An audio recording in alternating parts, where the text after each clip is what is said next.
Today at Commander Replay, we're back for another round of 4 boros decks, and we ask the question, how do you stop a bad guy with a Sunforger? Find out next on Commander Replay. I want to thank my awesome Patreon supporters. We have 2 new Patreon supporters in Alex S. Barnett and Tome Duget. You guys are awesome. If you want to help support the channel and vote on which decks I play next, feel free to check out my Patreon at the link below. Welcome back, everyone. Game 2, 4 boros decks. More Aurelia the War Leader. Take a look at our opening hand. We've got 1 land, a 2 land, a Soul Ring. We can make this work. With Soul Ring, we can go Myriad Landscape turn 1, Cavern of Souls turn 2, play the Soul Ring, then crack the Myriad Landscape on turn 2, and that's actually a really big play.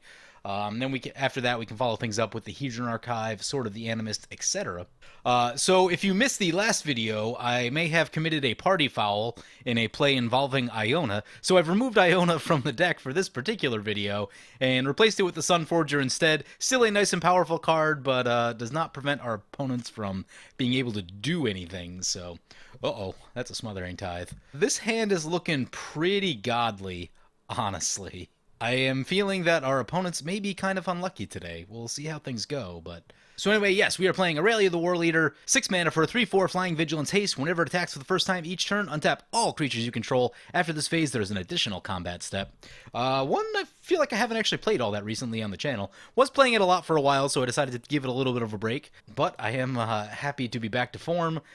This is a deck that I have in paper. I have played this deck many, many times. Some slight variations between my paper list and my digital list. Typically, if I'm looking to try out something new, I'll try it online first. Before I make any sort of commitment in paper. But, yeah, excited to be running Aurelia back out here today, and, yeah, let's get down to this line of play that we talked about with the Cavern of Souls choosing Angel. So Cavern of Souls in, play the Soul Ring, crack the Myriad Landscape. Let's get 2 planes. There's a Brimaz for our opponent. Take a look at where our opponents are playing today. I'm joined by 3 Patreon supporters. First up is Firemaker282 piloting Iroas God of Victory, a very sweet Boros commander, and one that can actually get us that we don't tend to have a lot of creatures in play, so Menace is actually a problem for us. Iroas' other abilities just allows them to attack, whether it's really profitable for them to attack or not, because all damage to their attacking creatures is prevented. So, yeah, Iroas, a very good Boros commander, and they do start off with a Brimaz, and they've got a Sword of the Animist, so they'll be getting some ramp going. That's good on them. Next up, we have Chaotix2075 piloting Razia Boros Archangel, a Boros deck that I want to try. I haven't gotten around to yet.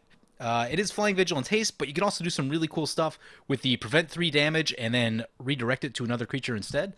Pretty cool little thing, especially if you throw some like untap artifacts in there. You can untap your Razia. It seems very cool.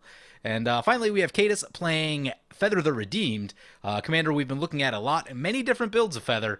A lot of different ways to go. We'll see how combo heavy they're going or not.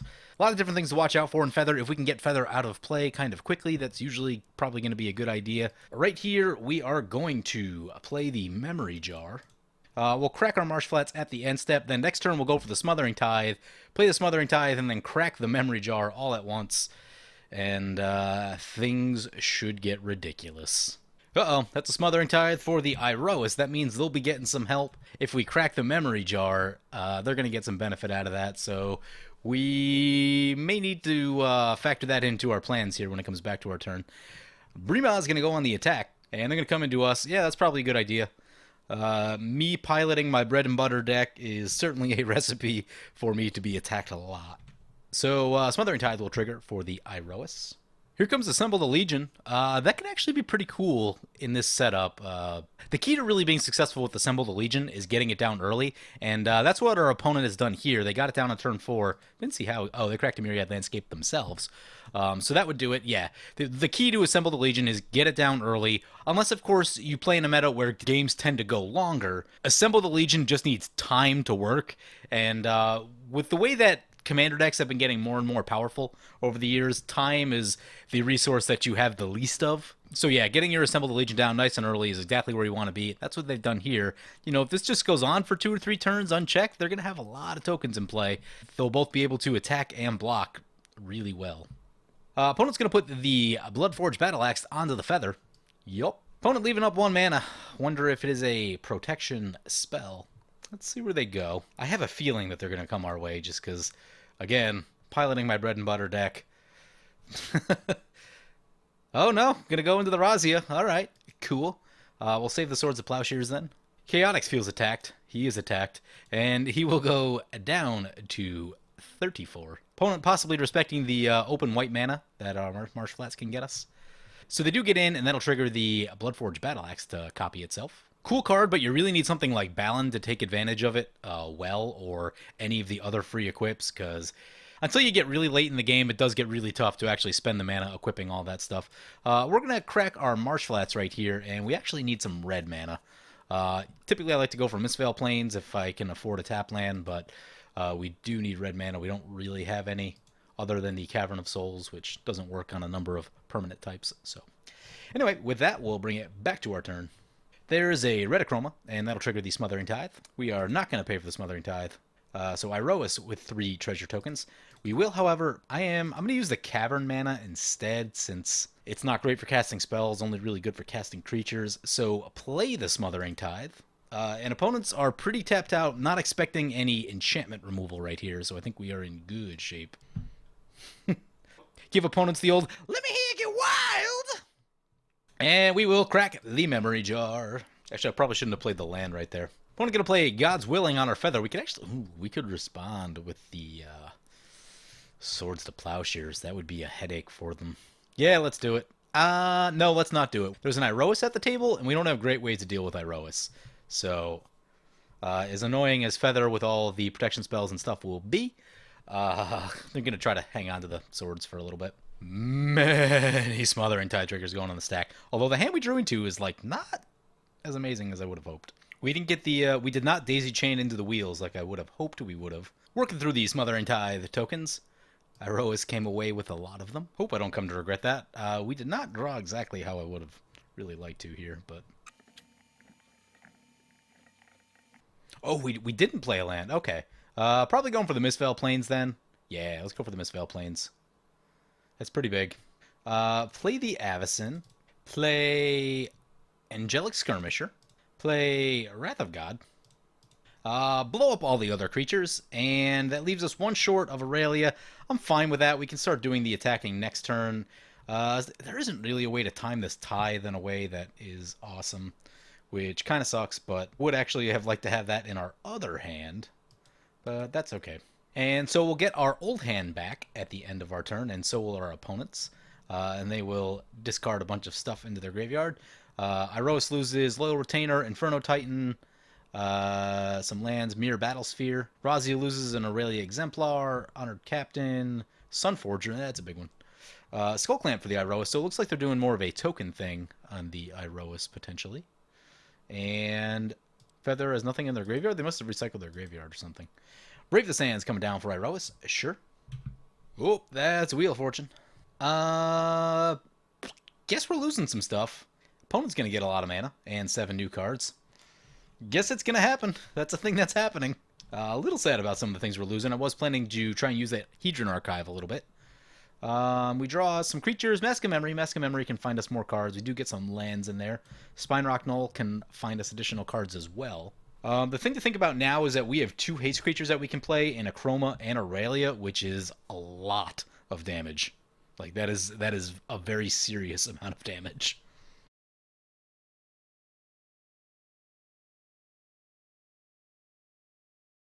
Enlightened Tutor for the Iroas. They have a Skull Clamp, so if they get a token down, they can... Ooh, they have Makokoro, so they can definitely get into the card that they draw. They can definitely... Oh, that's a Sunforger. They're going for a Sunforger. Think we's gonna have a battle. There's a Makokoro. We draw a Rhea. Rhea can get back Redichroma, which is pretty cool. I would like to find some Lightning Greaves, or a thing that I think I would like to look at some point here. Choose an ability with the Angelic Skirmisher. At this point, it doesn't really matter. Iroas. Here comes Archetype of Aggression. Sure. Sunforger coming into play. Yep, we don't have any interaction for that. Opponent gonna equip the Sunforger to the Archetype. Yep. Oh, this is gonna be a tricky game. Sunforger versus no Sunforger. I don't love where this is going. Oh, they can get us swords. Swords would be a problem. Swords would be a big problem. Right now, I was kind of just leaning on the fact that Avacyn was going to keep us protected. We don't have a sack at... Yep, there's a Path to Exile. Ooh. Our position has gotten significantly worse. We will get a mountain right here just because I feel like we're pretty light on red mana. So that was not amazing. With all the mana that opponent has, they can like Sunforger every card out of their deck for the most part. Yep. Re-equip the Sunforger. We now need to find Sunforger of our own. Gonna use the Sunforger again. Opponent's gonna go Return to Dust, hits our Soul Ring and our Smothering Tithe. Okay. So opponent just trying to blast us apart. Luckily, we still have a lot of mana. We probably have more mana than we really know what to do with at this point, but that's an Elesh Norn. That is a good one. Yeah, appears to be a token build of Iroas. Haven't seen so many tokens yet. Did see a Brimaz that got shuffled away, and a Battlesphere that got milled away. There's a Hero of Bladehold. Now they've got some tokens. Hero of Bladehold with Elesh Norn is actually pretty scary. Pretty scary. Mind you, it is turn 5 of this game. Things have escalated very quickly. Iroas into play. Opponent going to re-equip the Sunforger onto the Elesh Norn. And they will pass to the Razia. Hoping one of our other opponents has a board wipe, because getting rid of some of these creatures would be a good idea. There is a Sunforger in play, so that's always going to be a tough thing to do. Probably going to take multiple board wipes to do it, or some sort of sequence of plays. There's a Boros Reckoner. That's not a board wipe. Choose the lifelink right here. Oh, yep. So Assembles in the Legion, not at all helpful when Elesh Norn's in play. Gives Razia a good incentive to try and get rid of it. Opponent's going to active treason on the opponent trying to decide who's the bigger threat. I would say fire, but opponent's also saying that my video, so they plan to kill me first. How kind of them. But they will play an active treason on this Elesh Norn, and this may get him... Oh, nice. So by doing that, now Sunforger is still equipped to the Elesh Norn, but that does kill the archetype of aggression. Makes Iroas not a creature. It'll probably come back to creature form pretty soon. But, you know, at least for the time being, it is no longer a creature. Opponent said, always eliminate Firemaker. If left unchecked, he spreads faster than a Jenner's fame. That's funny. All right, we'll go lifelink on the Angelic just in case we need to block with it right here. We don't have any instant speed interaction, so we can just F6. Yep, Elesh Norn coming our way. Do we block with the Angelic Skirmisher? I think we do. 8 is kind of a lot, especially against Boros decks, where damage matters and damage happens very quickly. We have Aurelia in hand. I mean, I don't know how long Ray is going to stick around, but we are a Reanimator deck. So, theoretically, we should be able to get this Angelic Skirmisher back pretty easily. So I think blocking the damage, actually gaining 2 life, is going to be better served than just eating the damage. And opponent's going to pat the Exile on the Elesh Norn. Very nice. So, I might have played that differently if I knew that was coming. Okay, yeah. So opponent's going to react by using Sunforger. Do we burn Teferi's Protection right here?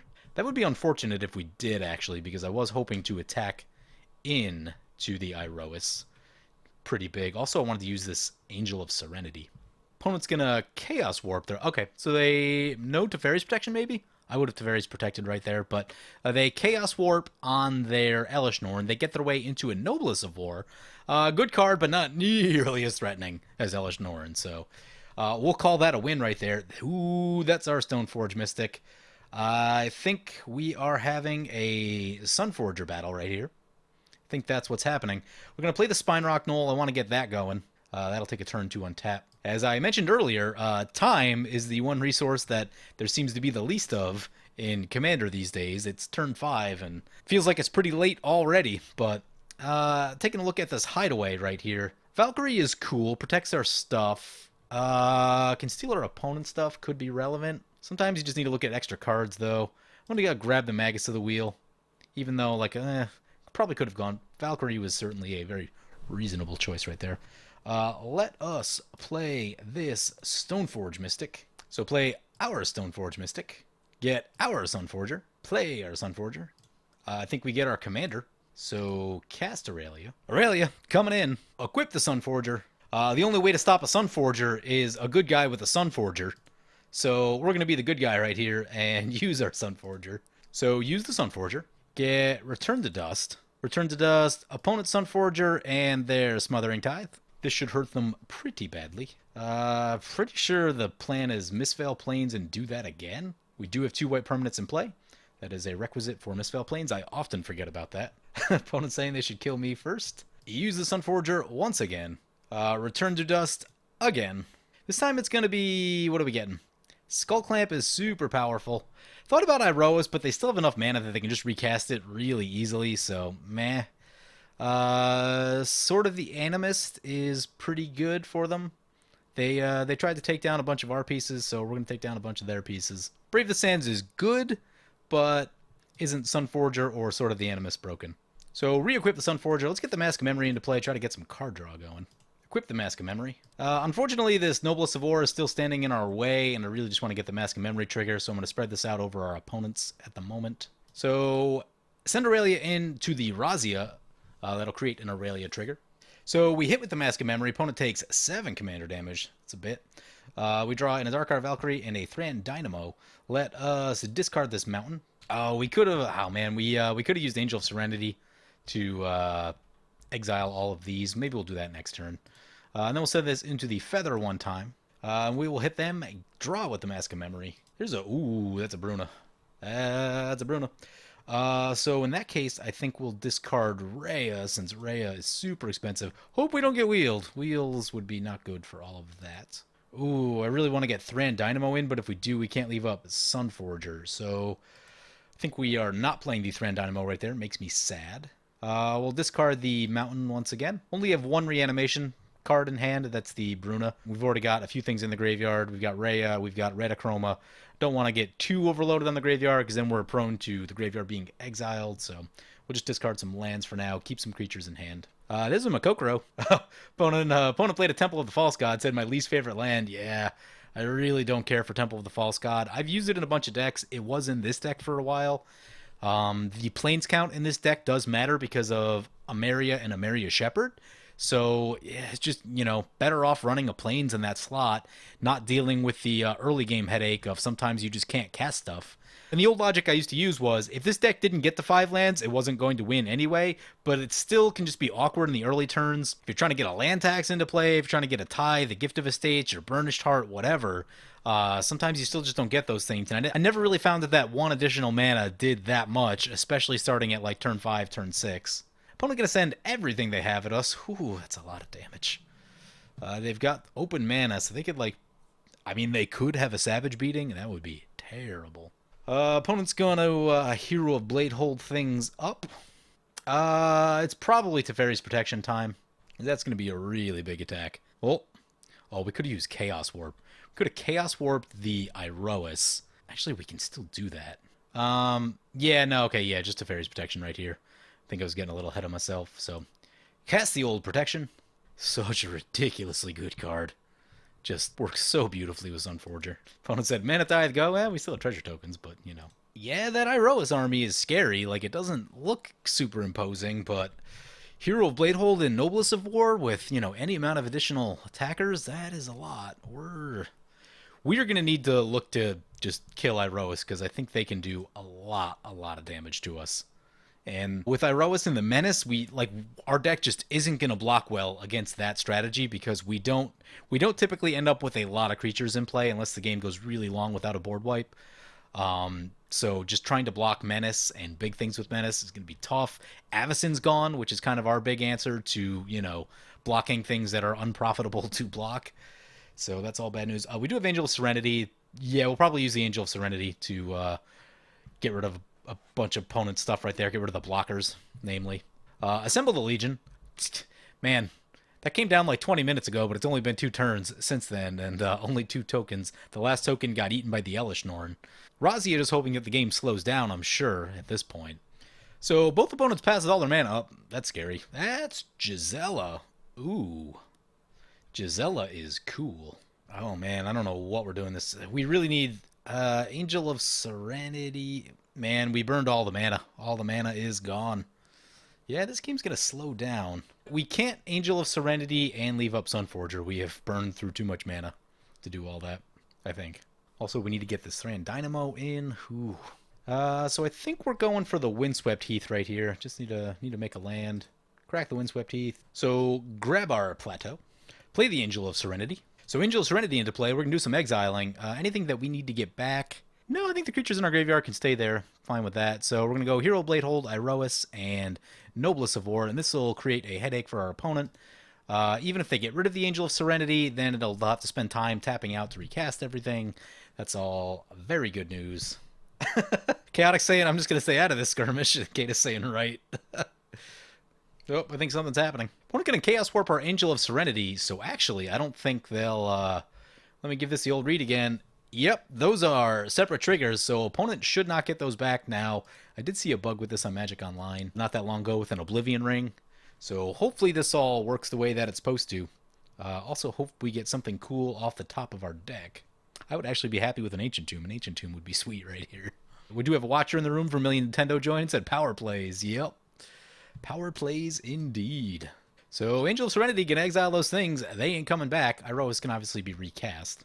Oh, we got a Gilded Lotus.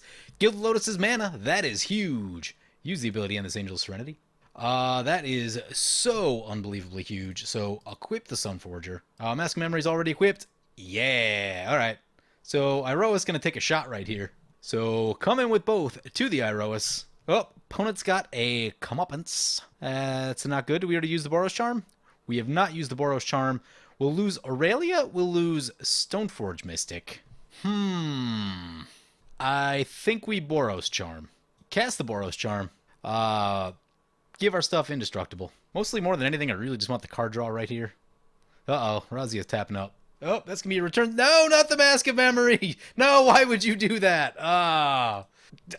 So I think the game has been slowed down. I think the game has been effectively slowed down at this point. Actually, good point. Opponent hit the Mask of Memory right there. They could have gone for Sunforger, though we are pretty light on Sunforger targets. We're going to have to recycle things with Mistveil Plains, but we also have a lot of other stuff to be doing with our mana right now, so mana getting tight.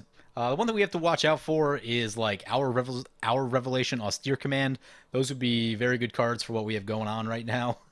So all that damage gets prevented or gets sent back to our creatures, but they have indestructible, so they get to survive. And Razia is going to take a hit right there for blowing up our Mask of Memory. And it appears that they have more stuff. They're going to get the Fairy's Protection on... That's 3. The Fairy's Protection on 3 damage? Huh. I would have waited on that. I know it'd be 10 Commander, but still. Unless they're planning... Maybe they're planning the wheel? I don't know. That didn't feel like it's the Fairy's Protection situation. So, all the damage getting nerfed. It's hoping to hit really big, but... We did get rid of a lot of big spells. Comeuppance gone. Fairy's Protection gone. Feather could still have some of those things left. But we'll see what happens. Opponent can activate the Makokoro. We get a Steel Shaper's Gift. I think there's only one equipment left. It is actually Lightning Greaves, and that is a good one, especially with Gisela. That's Blasphemous Act. Everything getting blown up. That's Fairy's Protection looking a little better. So Iroas coming back to play. Opponent burning a lot of those treasure tokens. It's good news. Leonin War Leader. Yep. I always want to use that card, and I just never do. 4 slots get really crowded in Boros decks. There's just so many good things. You have Iroas, you have Bruce Tarl, you have Tajik. Leonin War Leader is pretty cool. You have Fire Maid Avenger. It's not the best. If you're in a token deck, it can do some work there if you have multiple combats, things like that. Like, it's not a bad card. It's just a little bit worse than a lot of the other options. But even still, just a lot of 4-drops. Hero of Bladehold is super good. In an Aurelia deck, Hero of Bladehold has like more damage potential than just about anything in the deck, other than like a Sunscorch Regent that goes unchecked for several turns. So Razia's turn, they get an Assembled Legion trigger, and that's 3 tokens coming in for them. They're starting to amass a token army, and it's getting a bit scary. The Boros Reckoner was not in play when the Blasphemous Act went off, sadly, although there is some chance that they may have shot that at us. Ooh, spicy. Glass of the Guild Pact. Multicolor creatures get +1/+1. All these tokens getting bigger. There's an Iroas of their own. Uh-oh. Don't attack us. Oh, we totally attacked them last turn. This is probably coming our way. Yep, there's one. Sending the rest over to Iroas. Cool. Okay, I'll take my 4 damage. Now, if there was ever a game where we could get multiple Gisellas into play, this might be one of them. Get ours. If opponents start getting Gisellas down, then weird things are going to happen with the damage. Potentially a single creature could be lethal against anyone who does not have a Gisela. That would be a very funny state of affairs, so we'll see what happens there. Feather the Redeemed coming back to play. And does opponent still have that God's Willing? I believe they do. So they will be able to protect their Feather. And that is actually a little bit annoying because now they have an indestructible blocker. And, well, we have Retachroma. Retachroma can get through Feather, so that's important. Or we have both chromas. Both the chromas can get through Feather. 1 pro red, 1 pro white, so that's good. There's a Tormod's Crypt. Probably want to get that in. Let us play the Path of Ancestry. Steel Shaper's Gift. I'm not convinced that our opponents are like completely out of removal yet, so I don't think I want to go for Gisela just yet. So get the Lightning Greaves. Play the Lightning Greaves. So we're going to play the Bruna right here. We're going to get Aurelia into play. Use the ability. Bruna is really underrated. That is a good card. 5/7 Vigilance seems weird, but it's actually like, it does damage and blocks really well. It makes it really hard for opponents to come in, minus situations involving Iroas. We've got 5 mana left. We'll play the Tormod's Crypt. I guess that's a situation to just equip Sunforger, leave up Sunforger. Yeah, that of course makes sense. We could leave the Spine Rock Knoll untapped, or we could leave the Mistveil Plains untapped. I'm thinking the Mistveil Plains. Put the Sunforger on the... We're going to put it on the Bruna, just in case anyone tries the spot removal. I don't want the Raya to get spot removal right here. I'm going to put the boots on the Raya and kind of make them, if someone does have a Swords or Path up, that they have to choose between the two instead of getting blown out. So Lightning Greaves on the Raya, even though we are leaving damage on the table. Well, actually, we'll try to equip the Lightning Greaves right here. Okay, no one responds to Greaves onto Raya, so actually we'll put the Greaves onto Bruna, now that that's happened. Go to combat. Man, I want to get the land tax in play, but we probably have more lands than all of our opponents, right? Send this into Iroas. They've been consistently a thorn on our side, although Razia is starting to show some life over there with the tokens, the Anthem, the Iroas. It's a lot of scary stuff, actually. So Iroas down to 21, puts them into the danger zone for sure. We'll put the boots on the Raya Dawnbringer, and we'll pass like that. I'm probably going to go, assuming we untap with the Raya, which I hope we do, I'm probably going to go for Angelic Skirmisher because I think the life gain and the vigilance will be really good for what's happening. Opponent does activate the Makokoro, and we draw into a Worn Power Stone. Slow mana. Slow mana is the thing. There's Assemble the Legion coming in for the Iroas opponent. So, like I said, Assemble the Legion, good early, it loses value as the game goes longer, because the longer the game goes, the more likely the game is to end, the less time you're going to have to be able to activate, to be able to actually get tokens off of the Assemble. Now, in our opponent's case, it does actually turn Iroas into a creature, so that is very relevant for them.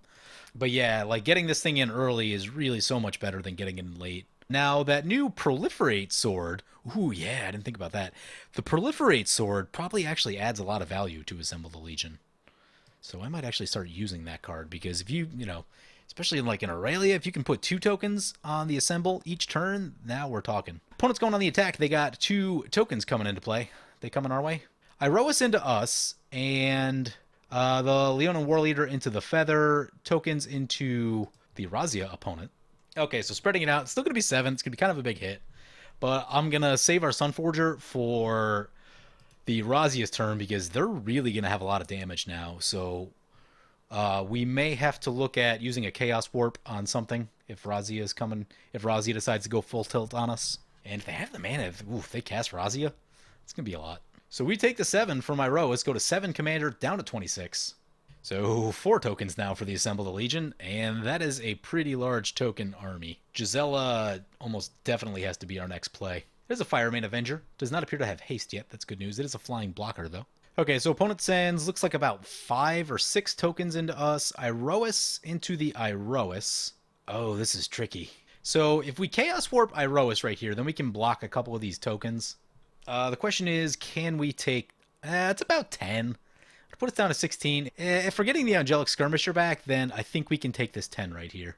Oh, also, I suppose we could have blocked 1 token, which did not occur to me just now. Whoops. Getting too far ahead of myself.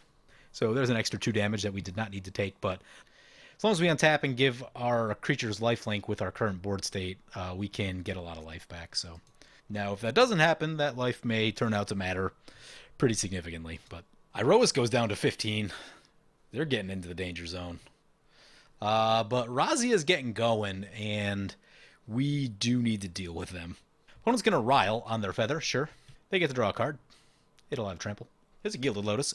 Cool. That's not big and threatening.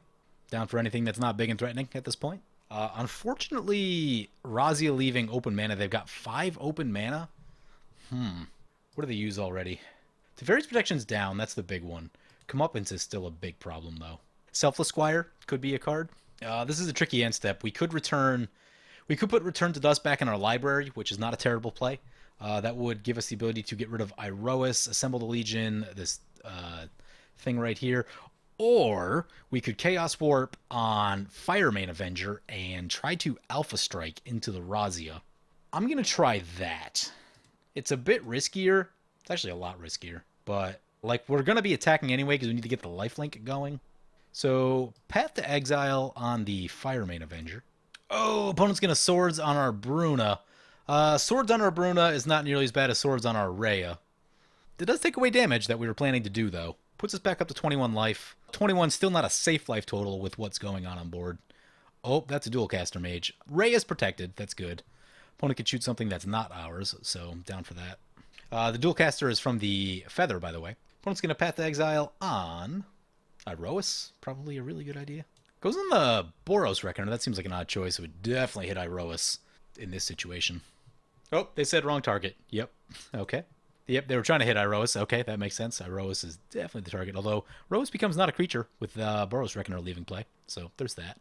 Its impact still be felt. So opponent gets 2 creatures exiled. They do get 2 lands. Really don't want them to untap now. Ryle will go back to Feather's hand at the end step, right here. And that's going to bring it back to our turn. Let's get the Angelic Skirmisher. A lot of removal fly in this game. Man, part of me wants to haste Angelic Skirmisher with the boots, but pulling boots off of Rhea does seem a bit scary with everything that's been going on. So use the ability. The Skirmisher's in play. That's a Sunhome. Play the Sunhome. Play Gisela. Move the boots to Gisela. See if it gets shot. Cast Aurelia. Bring Aurelia in, and we'll get a Scry. Urza's Incubator on top. Still relevant. We have 2 angels. Still relevant with 2 angels in hand. And if Aurelia dies, which it may or may not, I don't know what opponents have right here. If we need to recast it, it'll help us with that. Go to combat. Angelic Skirmisher will trigger. We're going to get that lifelink. Swing into Razia. Still a little worried, but opponent saying this was inevitable. Yep. When I play Boros, I need to die first. He's going to double strike our Rhea. Cool. Opponent goes down in the first combat. We are up to 53. We are in very good position right here. Goes to our second combat. We get to choose a second ability with Angelic Skirmisher. So good in Aurelia. You can choose Vigilance this time. Send this into Iroas, and this should take them probably overcommitted right here a little bit. Yeah, definitely overcommitted by a pretty significant amount. Well, Feather's going to get a chance to untap. They were probably going to get a chance to untap anyway, albeit with more life than they would have had otherwise. Chaotix playing Razia said if they had another turn, they would have won. I believe it. They would have gotten, what, 5 tokens, I think, off of the Assemble the Legion. And Iroas was still in play. If they just cast Razia, they've got a lot of power. I don't know what else they had, but opponent's having some funny chat right there about letting me live a couple turns. Yep. And like you guys have heard me talk about this deck a lot. The thing that I like about this deck, it can win. It's not super fast. Like occasionally you get a God Hand with the wheels and you can wheel into a fast start. When that doesn't happen, it's not particularly fast without all of that happening. But its ability to just like grind and keep bringing stuff back and hitting hard, because there's a lot of haste. Land Tack's not going to do much. Opponent has way... How many lands does opponent have? They have 7? 3, 4, 5, 6, 7, 8, 9. Yeah, we have way more lands than opponent, so we'll just pass like that. But yeah, this deck's ability to just grind and keep bringing back big, nasty creatures is so good. Like, how much removal was flying around in that game? And, you know, it seemed like it was going to be a fast game, and then it wasn't, but we just keep supplying threats every turn, and a lot of times they have haste, so you're still getting the damage in while your opponents can't really untap, and they're in this position where they just need to keep answering stuff. Oh, there's a second Gisela! Oh, well, 2 Giselas more or less cancel each other out. There's some rounding issues in there, so damage might go up or down by 1 unexpectedly. Opponent's got a Bloodforged Battle Axe on their Gisela. Yep. This would be a situation where Avacyn would have been really good. We're going to give our creatures First Strike right here. First Strike seems very good for the situation. We still have a Chaos Warp left with the Sunforger. That's probably going to be what we do. Ryle comes back to opponent's hand at the end step here. We are going to grab Retachroma. Retachroma seems like a good plan. Actually, yeah, we could probably do... With Retachroma, we just got to give it haste, I think. Haste, pump it up. Gisela will double its damage. That all seems perfectly good. Move the boots to Retachroma. Oh, we're at by the way, we are at 85 life. And opponent just scoops it up right there. They see the pro red coming. Double damage, double combat. Angel's taking it down once again. And this time without the use of Iona, just through hitting hard and grinding and doing the Angel Reanimator thing. This is actually a really good game. So historically, when I played this deck on the channel, We don't actually get to see it go super late game because games on MTGO just don't seem to go as long for some reason. A little bit less removal, a little bit less someone just has it and wins the game faster. When I play in paper, this deck tends to have to grind a little bit more. You start getting past turn 10, turn 12, turn 13, stuff like that. People play more lockout strategies that can slow the game down. You see more winter orbs, things like that. So when I play this deck in paper, it really just shows you how much it can grind when it goes late. I've had games where things look terrible, and then I catch like Miraculous Recovery into Rhea, get back Gisela or something stupid like that, and then recast Aurelia, and I go from nothing to something, all in the course of like end step back to my untap and into my attack phase. So this deck, I just love this deck. This is the deck that I'm just the most proud of. I'm so happy with the way that it plays, the way that it's come out. And it's so unassuming because people that haven't seen it, they just assume that he's playing an angel deck. Yeah, but when you're playing like a bunch of angels that all have really good abilities, they do stuff. When you have 2 combats, they kill people quickly. So it seems like a fairly unassuming deck, especially since it starts off kind of slow, but its late game power is just so good. Anyway, hope you guys enjoyed this look at 4 Boros decks. As always, feel free to comment, like, or subscribe. Thank you for watching.